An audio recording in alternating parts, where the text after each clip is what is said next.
Now, the greatest radio shows of all time. Suspense. The Shadow Node. Washington calling David Harding, counter-spy. Classic radio theater. The Great Gildersleeve. Fibber McGee and Molly. Dragnet. Gunsmoke. The Lone Ranger. Now, step back into our time machine with your host, Wyatt Cox. Good evening, friends of the Inner Sanctum. Well, let's head to Wistful Vista, 79 to be precise, as we check out what's going on in the household of Fibber McGee and Molly. This episode of the program goes back to May 13th, 1947. The Johnson Wax Program with Fibber McGee and Molly.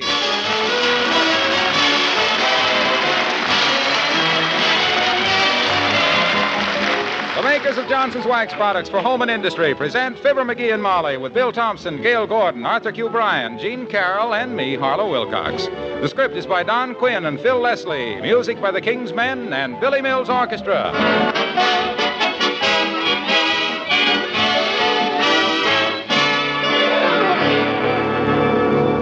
You wouldn't think a man could get into much trouble simply walking from 79 Wistful Vista to the Elks Club at 14th and Oak Streets, would you? Well, if that's what you think, you don't know our Mr. McGee of Fibber McGee and Molly.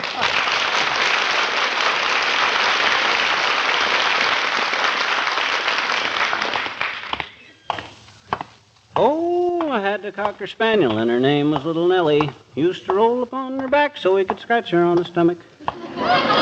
Oh, the monkey and the coconuts. Gotta get that pivot tooth tightened. Getting so I hiss like a skillet full of salt pork. If I ever get it. Hey, buddy. Who said that? Me, Mac. Over here in the doorway. Huh? Oh, hi, Bud. If this is a stick-up, you need a little more experience. I'm flattered in a copper's arches. Nah.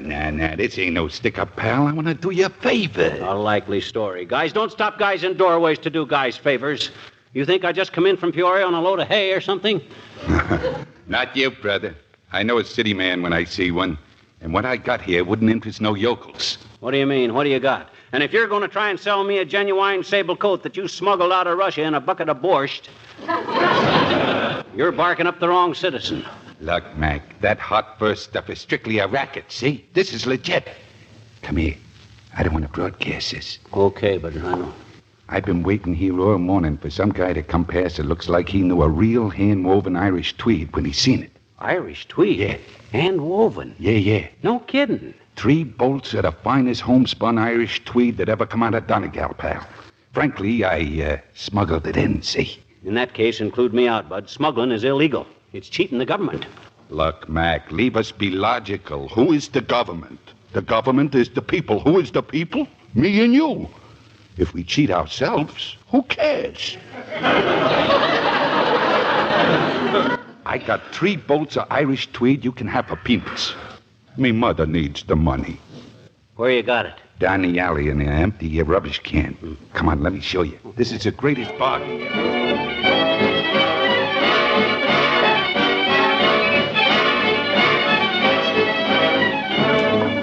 So he walks down the alley, Molly, Yeah. and when he lifts the lid off of that empty rubbish can, there it was.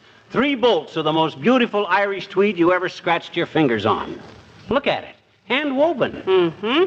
He says I could have the 3 bolts for $10 a bolt, and I played it cagey, see? I says it's too much, pretending I wasn't interested. Yeah. So he says if $10 a bolt is too much, I could have all 3 for $35. So I grabs it. Dearie, remember that picture in the photo album of you as a little boy? Playing horse with a harness around your shoulders and your brother Mickey holding the reins? Yeah, but what that got to do with this? Your brother knew you better than I do. He played it safe. I don't get the... McGee, this so-called Irish tweed is not worth the thread to make it into fishnets. It's junk. You think so, eh? You think this guy would have risked smuggling it in from Ireland if it wasn't worth good dough? How do you know he smuggled it in from Ireland? He showed me his mother's picture that he was going to send the money home to. How do you know it was his mother? It said so right underneath the picture. Whistler's mother. Oh. The guy's name was Patrick Michael Whistler. Listen, my little pigeon. Whistler's mother is a famous painting. Yeah. If her son were living, he'd be 113 years old. Oh, by George, he don't look it. He handled these 3 heavy bolts of tweed like they were nothing. I'll bet he did, all right. What's done is done, dearie. What are you going to do with it? Make a few bucks on it. Sell it to a few friends. Ought to be 25 yards to a bolt. That's 75 yards. Sell it for maybe $10 a yard. That's $750. Minus 35, $715 profit. Wow, what an investment. Let me see that cloth again. Here, take a look. You see how loose wove it is? You see them little twigs and stuff in it? Mm-hmm. Yeah. I can see why Ireland stayed neutral in the war. Huh? Nobody dared get into an argument wearing stuff like this. Well, you women don't know much about tweeds. That's strictly a man's material. It's outdoorsy. Well, it can't go outdoorsy too quicksy for measy. You wait and see how it makes up, kiddo. I better measure it and see how much I can keep for myself. You got a tape measure? There's one in my sewing basket upstairs. Lena will get it for you. Oh, swell. Hey, Lena. Oh, Lena. I got the tape measure right here, Mr. McGee. I've been checking myself, and I'm a perfect 36. Lena, you are a 36, huh? Just exactly, honey. 30 around the middle and 6 around the neck. Yeah, but Lena... Oh, I always had wonderful proportions, like the Venus de Mildew people said. You know, I won a bathing beauty contest once in Cleveland. You did? I was Miss Shaker Heights of 1926. I had a real good offer from the movies, too. Oh, not really, Lena. An offer from the movies. Yes, they wanted me to play opposite Barbara Stanwyck. They said they'd never seen nobody as opposite Barbara as I was. But did you ever actually work in pictures, Lena? Well, not actually, no. I didn't think it was dignified. They just wanted me to be a standby.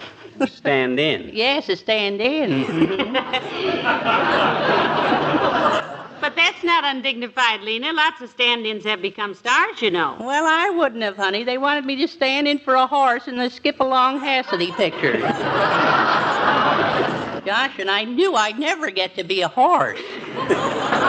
No, you're a little dark for a Palomino, Lena. I'll say. Hey, take a look at this Irish tweed material I just bought. Beautiful, eh? Is that Irish tweed, Mr. McGee? Yep. Well, goodness me. Wouldn't my papa have loved some of that? He would, eh? Was your father Irish by birth, Lena? No, by extraction, honey. After he had his teeth pulled, he had the most beautiful brogue you ever heard. Well, call me unless you want something.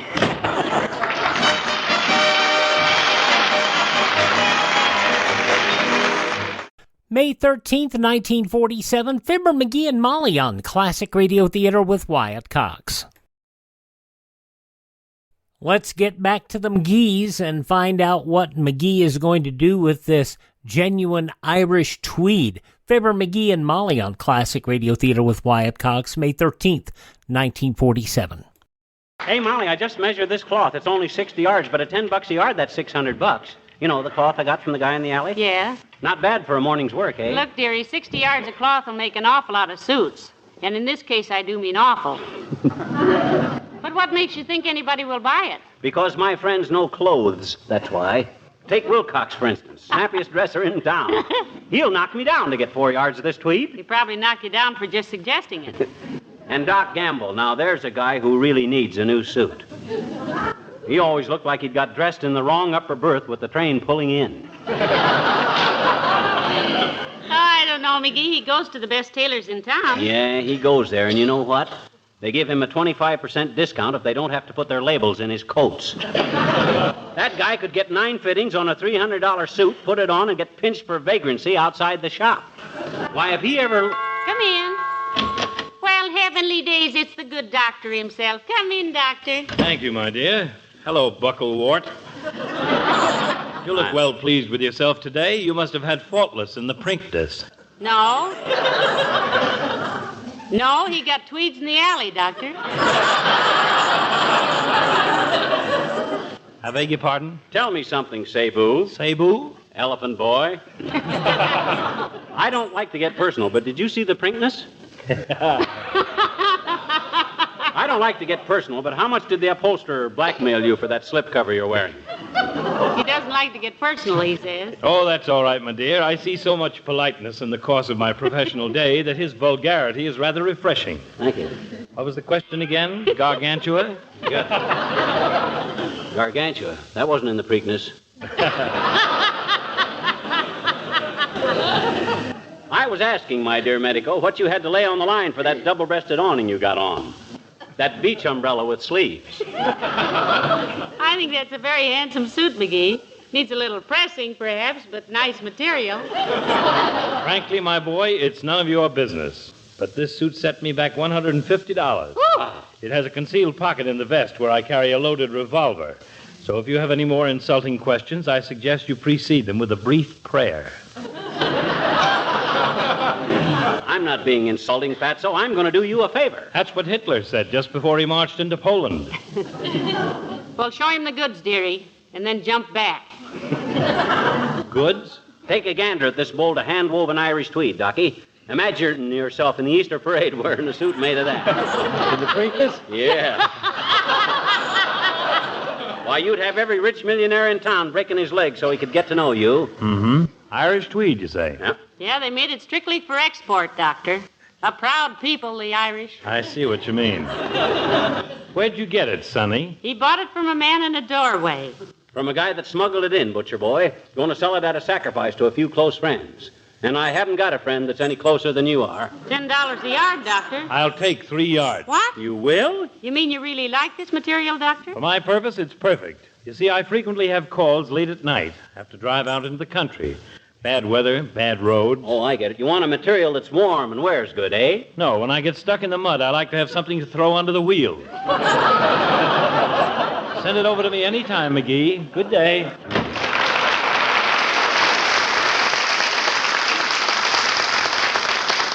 Well, to throw under his wheels in the mud. That's what he thinks of your Irish tweed, dearie.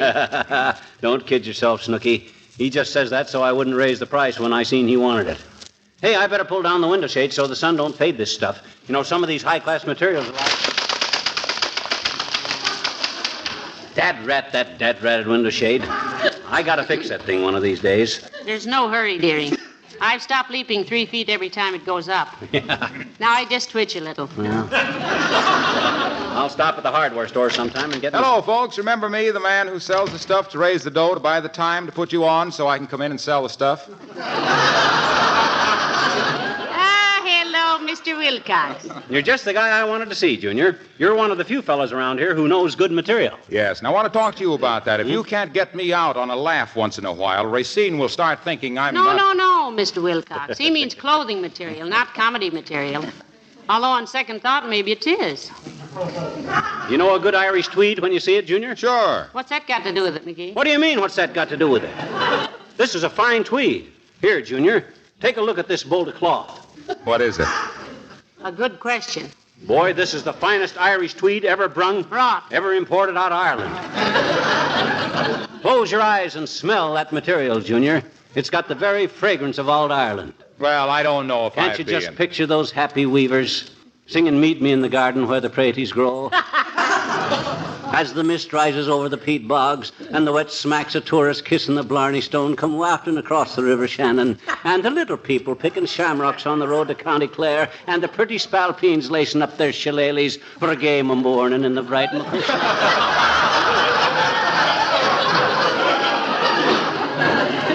And Pat O'Brien jumps off the roof of Grauman's Chinese Theater. Well, it just smells like cloth to me, pal. Where'd you get it? He bought it from a man in a doorway. Son, I'm in a position to let you have a few yards of this at the reduced rate of $10 a yard. Oh, I don't think Now, I'd wait, be. boy. Don't give me your decision right off the bat. Think it over. Thought you were a little fanatic about quality merchandise. Oh, I am. After all, Mr. Wilcox, why is Johnson's wax so outstanding? Why, because it's the finest product of its kind, of course. Exactly. And what do you tell people when you sell it?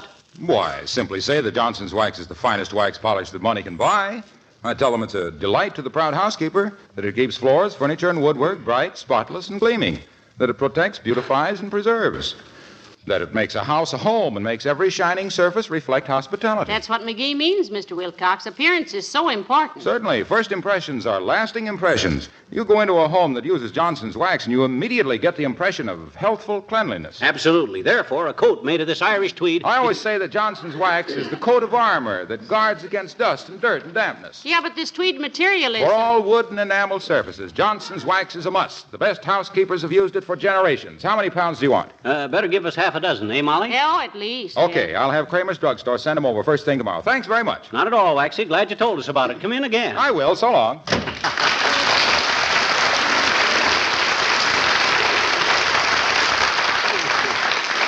Quite a salesman, that lad.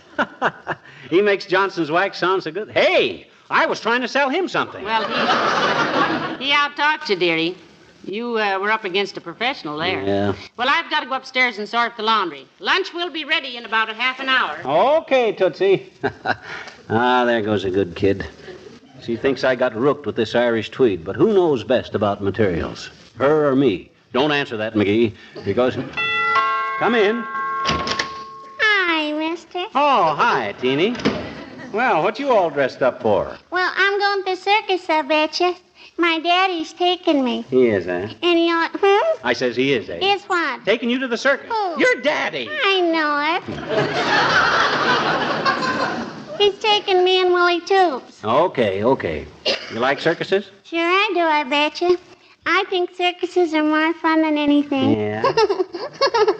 Gee, they get lions and tigers and elephants and hippopotamuses and Kalamazoos and... Woof. And what's this? What were those last animals? Kalamazoos. Oh. That's kind of like a big rabbit with little bitty front feet, and they carry their babies in their watch pockets. You mean kangaroos, sis. Kalamazoo is a town in Michigan. Why? I don't know. That's just the name of it, that's all. Is that where they get all the Kalamazoos for the circuses? Where? In Kangaroo, Michigan.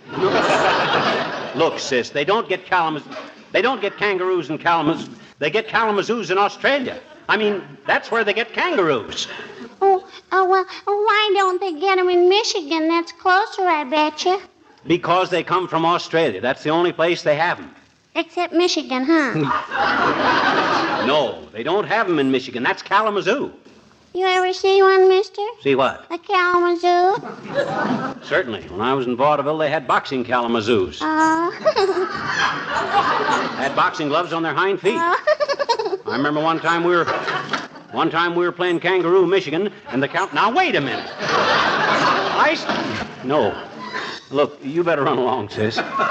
You don't want to be late for the circus. No, I don't. I want to have plenty of time to see a lion, an elephant, and a Kalamazoo and a Gerard. There you go again. It isn't Gerard, it's Giraffe. There you go again, mister. This is my cousin, Gerard. He's meeting us at the circus. So long.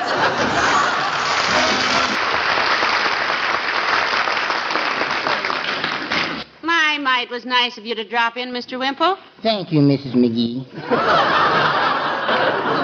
Lucky, too, Wimp. For you, I mean. I'm going to do something for you. No, thank you, Mr. McGee. People are always doing things for me, and I'm always getting into trouble. Oh. How's that, Mr. Wimple? Well, just this morning, Sweetie Face, that's my big old wife. Yeah, we know. Sweetie Face said, Wallace, she said, I'm going to do something for you. And I said, yes, dear. And she said, some of the girls are coming for luncheon, and I'm going to let you make the lemonade. And I did, too. Well, what's so amusing about that, Mr. Wimple? Well, I'm going back after lunch and walk right up to her and say, listen, you big moose. After this, you can mix your own lemonade. Wow. What'll she say to that, Wimp? Nothing. She'll be asleep. They'll all be asleep. Heavenly days, you mean? Yes. Mickey's.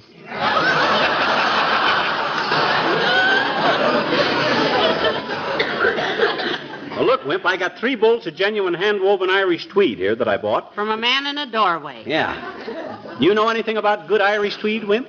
No, I don't, Mr. McGee. Sweetie Face buys all my clothes. Really? Don't you ever buy any clothes for yourself? I bought a pair of gloves once. I got so tired of wearing those mittens with the string running through my sleeves.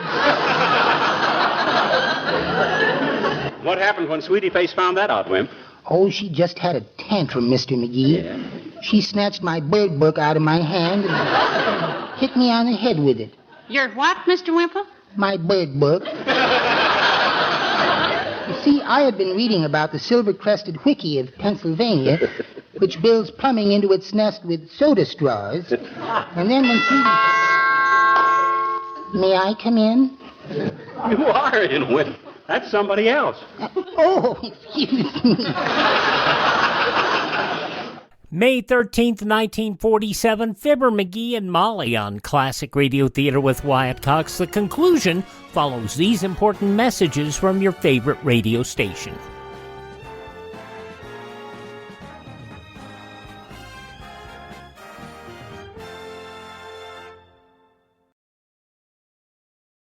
Just when you thought it couldn't get any better, Mike Lindell and MyPillow launching the MyPillow 2.0. Now, when Mike invented MyPillow, it had everything you could want in a pillow.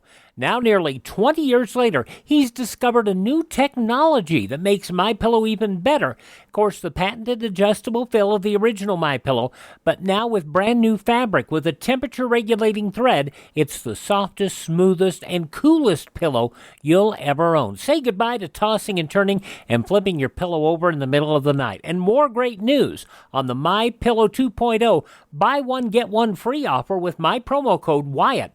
MyPillow 2.0 is 100% made in the USA, 10-year warranty, 60-day money-back guarantee. Go to MyPillow.com, click on the radio podcast square to receive the MyPillow 2.0 buy one, get one free offer. Use my promo code Wyatt or call 1-800-928-4715.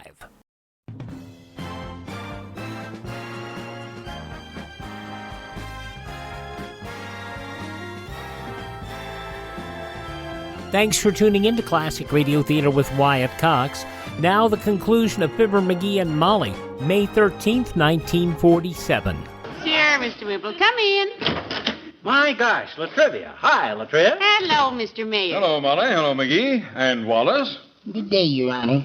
Haven't seen you since you sneaked out one night and met me in the Chinese restaurant, Wallace. I hope there were no unfortunate repercussions to that event. Well, there were, but they've healed up now. Like Chinese food, Your Honor? Very fond of it. In fact, I learned how to cook rice myself. Well, you give me your recipe for rice, and I'll give you my recipe for hot chocolate, Latriv. What's your recipe for hot chocolate, Mr. McGee? I take chocolate and heat it. I'm going to put the cart before the horse. Now, you tell me your recipe for rice, Latriv. I hope it isn't quite that complicated. Yes, I hope so, too. Oh, it's very simple, Wimple. First, you boil the rice, then you put it in a colander and run cold water through it. What month, Latriv? I beg your pardon? Oh, this was last month, April. You punch holes in it, I suppose. In what? In the colander. I suppose for a large batch of rice, you use a long month out of the calendar, huh? You run out of calendars, Mr. Mayor. I've got a lot of old ones. I don't suppose it matters what year. I am not talking about calendars. I said colander. Well, what's the difference how you pronounce it, boy? Molly says saucepan, and I always say saucepan, but it cooks the same stuff. What I was trying to say was that a colander and a calendar are two different things. I know they are, Mr. Mayor. I got one from the bank with a picture of a pretty girl on it, and I got one from the butcher with a cow on it. And Sweetie Face let me keep the one with the cow.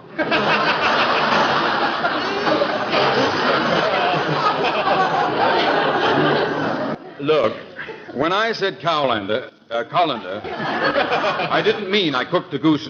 I cooked the rice in the colander. A colander is a hole with bowls in it. A bowl with holes in it. Oh, now, come now, Mr. Mayor. Don't get so excited about it. Every cook has his own way of doing things. If you want to punch holes in a calendar, I'm sure... I don't punch cows in a hollander. I mean, when I cook rice, I run through some cold water. I run some cold calendars through water through... Eat? No. No, I can't go through with this sort of thing today. I have much too much on my mind. What's cooking, Latriv, besides you? Oh, we have a small crime wave going on in town, McGee. A series of robberies. Heavenly days, robberies. Any very big ones, Mr. Mayor? No. As a matter of fact, these burglars don't seem to have much judgment, Molly. Last night, they broke into the Wistful Vista Sack and Bag Company and took a truckload of burlap. Burlap? Yes. Yes, and they've been selling it to people around town as Irish Tweed. For $2 a bolt. $2 a bolt? Hey, the dirty crook! Where am I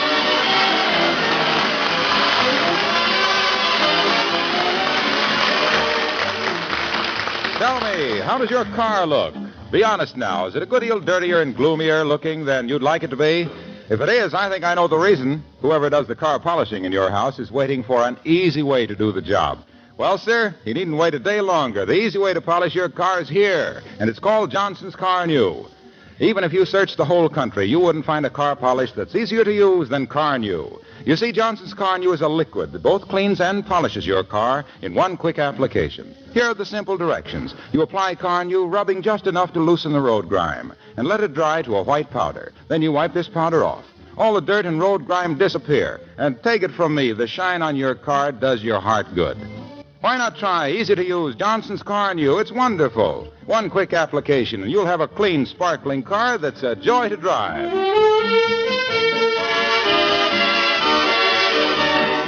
After I described the guy, the cops went right out and picked him up, Molly. Him and his pal. Oh, wonderful. So you helped capture the burlap burglars, Yep. huh? They got the whole truckload of loot back, too.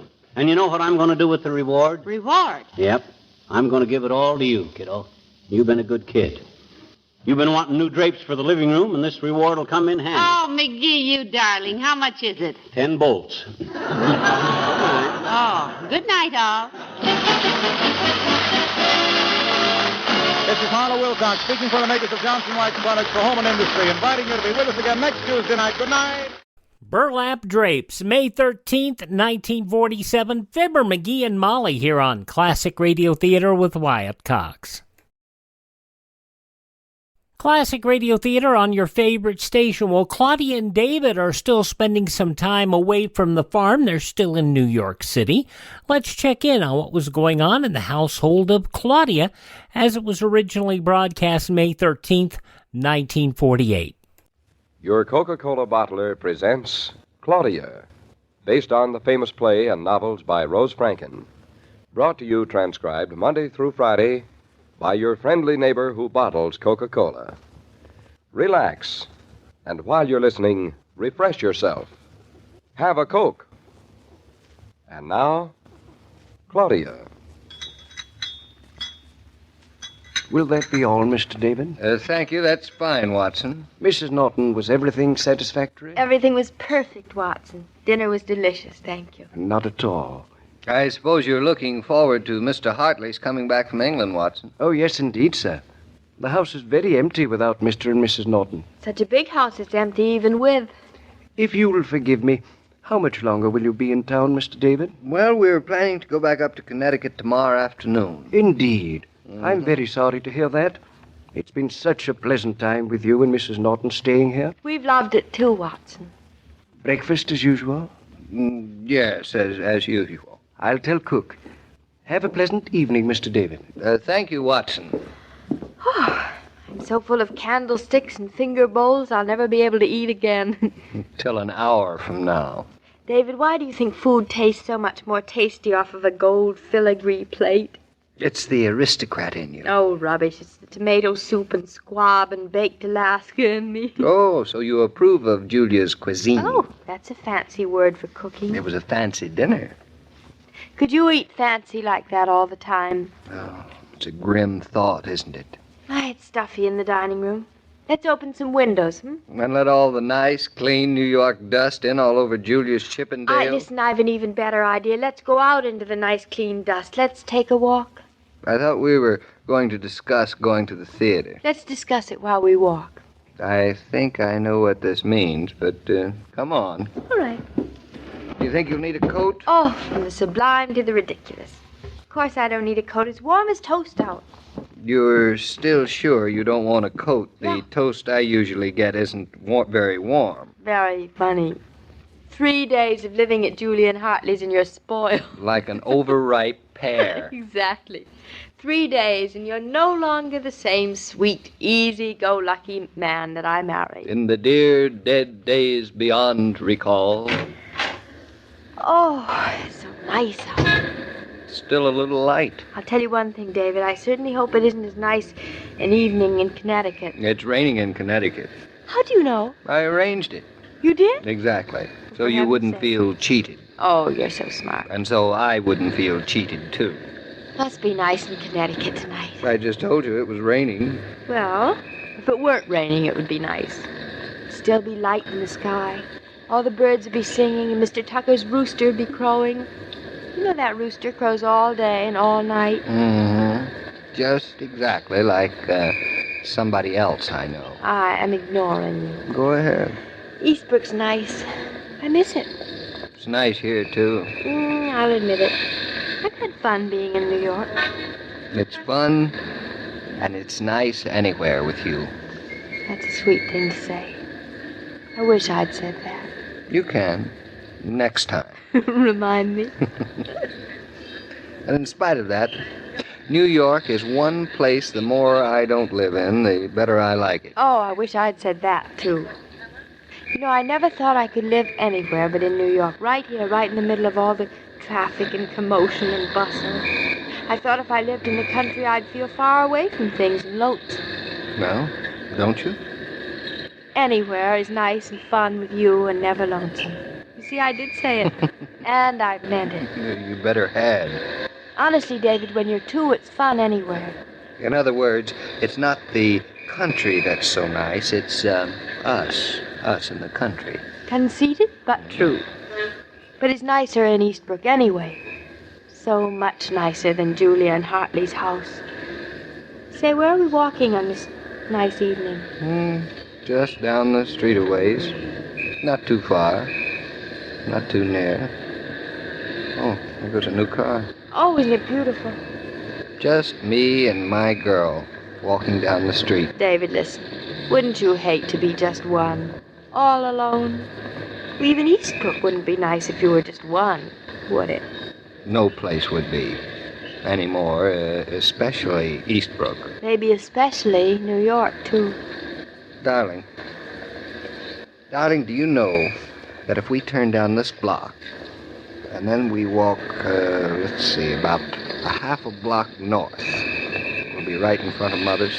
Why, you don't say so. Oh, but I do say for so. Heaven's sakes, what a coincidence we should both be walking to the same place. What's more, I have an idea. I think Mother maybe wouldn't mind having some visitors tonight. David, if you hadn't married me, would you have married Mama? Like a shot.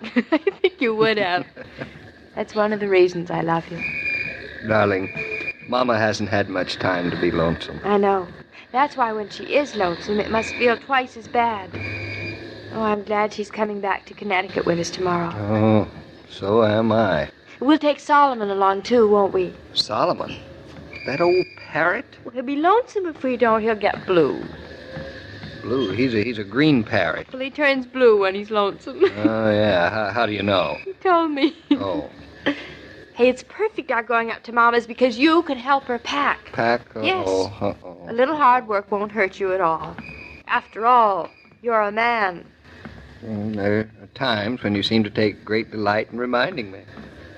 David, packing alone is so alone. I know. Well, here we are, on Mama's doorstep. Won't you be surprised? I told her we were going to the theater tonight. Oh, look around, would you? This is a familiar lobby. Familiar to me, too. Mm-hmm. It couldn't be that we have been here together, could it? Come to notice. Let me see the side view of your face. Yes. Want to see the other side? No, I've seen the back? that. You look familiar to me, too. Oh, for heaven's sakes. Mm-hmm. Darling, This couldn't be where we came right after our honeymoon, could it? Oh, darling, you don't know how I hoped you'd remember. Oh, then I said the right thing. You did. Say, you know, this lobby looks littler than I remember somehow. That's because you're used to the wide open spaces of Connecticut. The wide open spaces of our house without any furniture. David, you know there's something I miss in Connecticut very badly. Well, Mama's coming out with us tomorrow. Oh, I miss these much more than Mama. Elevators. Here, let me push the button. Now, don't trip. I never trip. Now, let me see. We press the button for Mama's floor. Mm-hmm. Well, you've made it go up. Congratulations. It wouldn't go sideways. No, but if there'd been any way of making it go sideways, you would have found it. I bet you. You're very smart tonight, aren't you? Oh, I'm pretty smart every night. Oh, really? Right floor, too.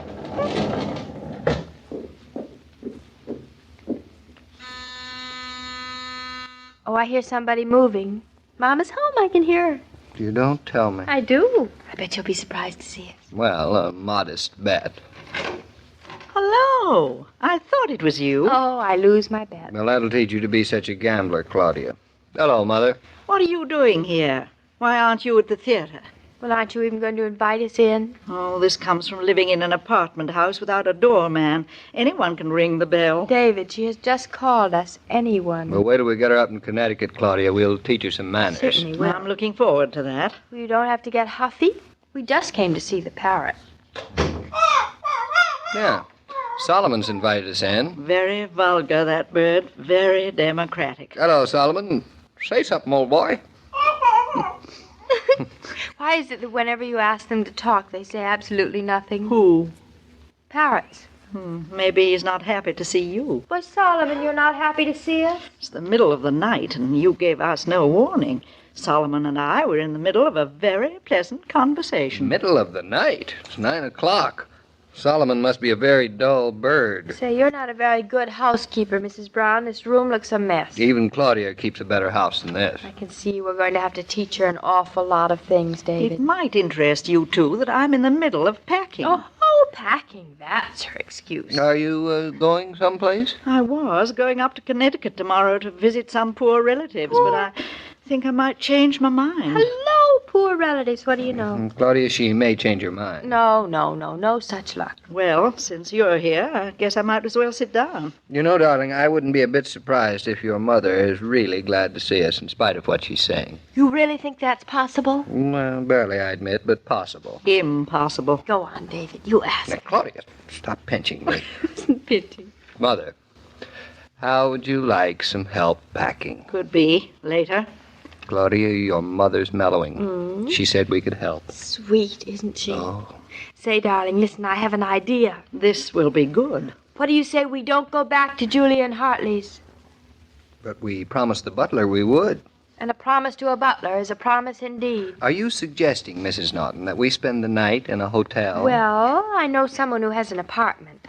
A nice 4-room apartment. Oh, and 3 suitcases open in the middle of the living room floor. Just to make the room look casual. And against the wall, a lovely, comfortable sofa that opens up into a bed Oh, for 2. I love sleeping on sofas for 2. Doesn't it matter to you that all the butlers and the maids and the cooks expect you back? Doesn't matter at all. The house keeps on running no matter what or who. Mother, you wouldn't keep us from enjoying one night of simple comfort before we head back for the Connecticut wilds, would you? Besides which, David and I like staying in places where we have sentimental attachments. Don't we, darling? David, put your coat back on. I did not invite you two to stay here. Darling, she wants us. Isn't it wonderful? Perfectly good 4-story house at Julia and Hartley's, and you insist on cluttering up my 4-room apartment. I'll bet Mother still has the toothbrush we left the last time we were here. Mama, is that a fact? I haven't looked lately, but they should be here. That settles it. We've just received an official invitation to spend the night. Just one thing. No breakfast in bed tomorrow. Well, we'll try to get adjusted. David, you can take your coat off now. Really? You might as well. Really. I'm outnumbered. Of course you are, Mama. And that's the way it should be. What way, darling? Now, there are 3 of us together. It's nicer than being 2, isn't it, David? Oh, much. And just think of it. In a couple of months from now, we'll be 4. Oh, darling, that will be the nicest of all. La la la la la la la la la la la la. Notice the expression on the faces of shoppers. Some are the very picture of grim determination. You'd think they were going forth to battle, while others are relaxed and easygoing. Chances are these folks have had the good sense to pause and refresh with ice-cold Coca-Cola during shopping expeditions. Chances are, too, they make wiser selections because they shop refreshed. Excuse me, Mr. King. Oh, hello, Mrs. Brown. So you're going up to the country, I see. The strangest part of all, Mr. King, is that I find myself looking forward to it. You'll like farm life. In the spring, anyway, with the trees coming out and the Norton livestock flourishing. The Norton livestock at this moment consists of a cat and a dog. I hope they've weathered David's and Claudia's absence. I hope so, too, Mrs. Brown. But I think Jared Tucker, the Nortons' neighbor, took pretty good care of them while the Nortons were in New York. He better have, Mr. King, or, well, I don't know what. He better have, Mrs. Brown, or we'll all have to suffer the consequences tomorrow.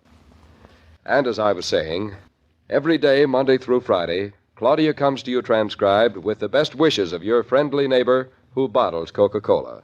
So listen again tomorrow at the same time. And now this is Joe King saying au revoir. And remember, whoever you are, whatever you do, wherever you may be, when you think of refreshment, think of Coca-Cola. For Coca-Cola makes any pause the pause that refreshes. And ice-cold Coca-Cola is everywhere. This broadcast of Claudia was supervised and directed by William Brown Maloney. May 13th, 1948, Claudia here on Classic Radio Theater with Wyatt Cox. Visit our webpage if you've a mind to. That's at classicradio.stream, classicradio.stream. Stream our shows, learn about building a classic radio collection of your own. You can find a list of places where our shows are available on download through podcasts. You can find our social media links. And if you'd like to help us out, you can buy me a coffee. That buy me a coffee money goes toward us acquiring additional classic radio collections and also maintaining our distribution channels. That's at classicradio.stream, classicradio.stream. Have yourself a great day. Thank this station. Support their advertisers. Tell your friends the greatest radio shows of all time are right here at this spot on the dial. Classic Radio Theater with Wyatt Cox on your favorite radio station.